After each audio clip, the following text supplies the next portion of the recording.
बहुत से लोग पूछते हैं कि क्या पूजा पाठ, अनुष्ठान या हवन करने से हमारी समस्याएं कम हो सकती हैं, या फिर ये सब करने से क्या हमारे दुखों का अंत हो सकता है।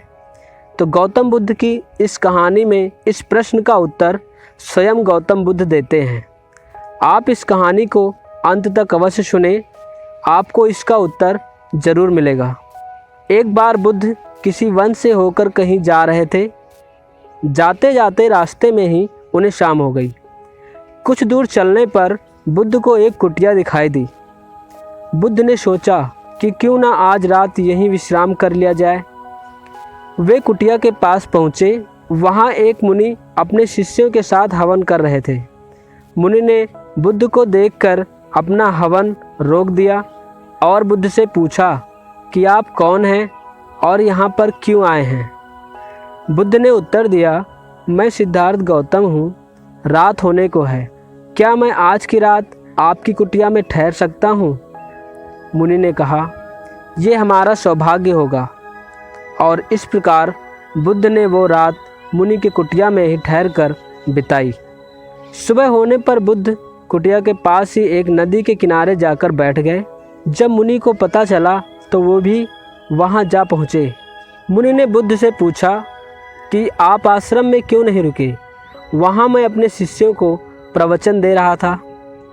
बुद्ध ने कहा, क्योंकि यदि मेरे मन में कोई प्रश्न उठता और आपसे पूछ लेता तो आप शिष्यों के सामने दुविधा में पड़ सकते थे, इसलिए मैं यहाँ चला आया। मुनि ने कहा, परंतु यहाँ तो कोई नहीं है, यहाँ तो हम अकेले हैं ना। पूछिए, क्या पूछना चाहते हैं आप। क्या आप मानते हैं दुख सत्य है। मुनि ने कहा, हाँ। बुद्ध ने फिर से पूछा कि क्या आप ये भी मानते हैं कि दुख के कारण भी हैं। मुनि ने उत्तर दिया, हाँ। बुद्ध ने कहा, यदि कारण है तो दुख तो रहेगा ही, परंतु यदि कारण ही समाप्त हो जाए तो दुख भी समाप्त हो जाएगा। जिस प्रकार सूर्य के उदय होते ही अंधेरा समाप्त हो जाता है। मुनि ने कहा, हाँ। आप सुनी हुई बातें नहीं करते हैं। आप जो कुछ कहते हैं अपने अनुभव के आधार पर कहते हैं। आप किसी धर्म या सिद्धांत की बातें भी नहीं करते, अपनी आंखों देखी बातें कहते हैं।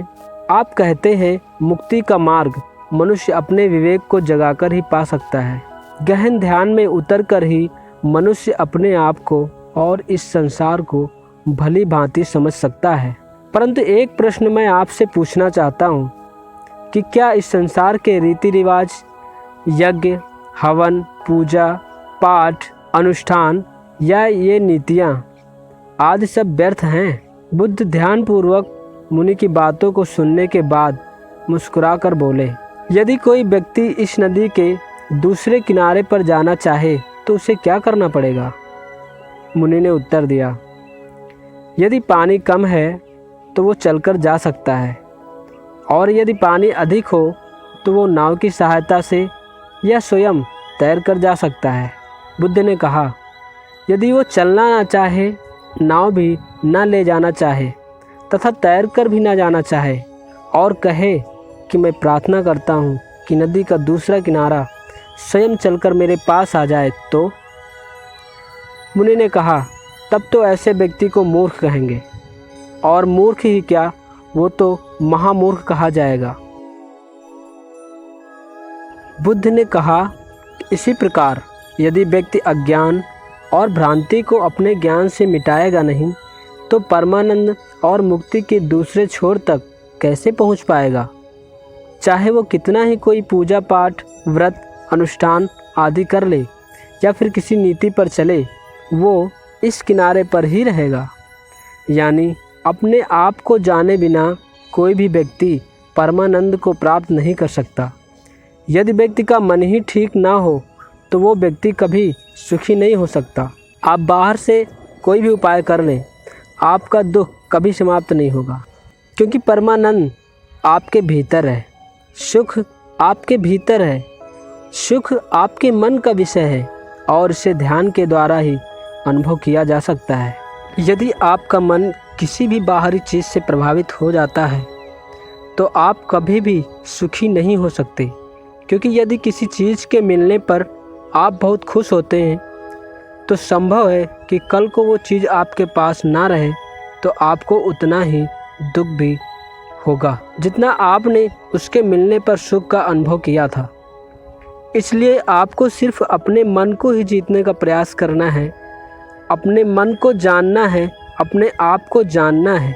आपको हर परिस्थिति में मध्य में ही रहना है, मध्य में रहना ही सीखना है, चाहे कितनी ही बड़ी सफलता मिले। और ये सब सिर्फ आप ध्यान की गहराई में उतर कर ही कर सकते हैं, अपने आप को जान कर ही कर सकते हैं।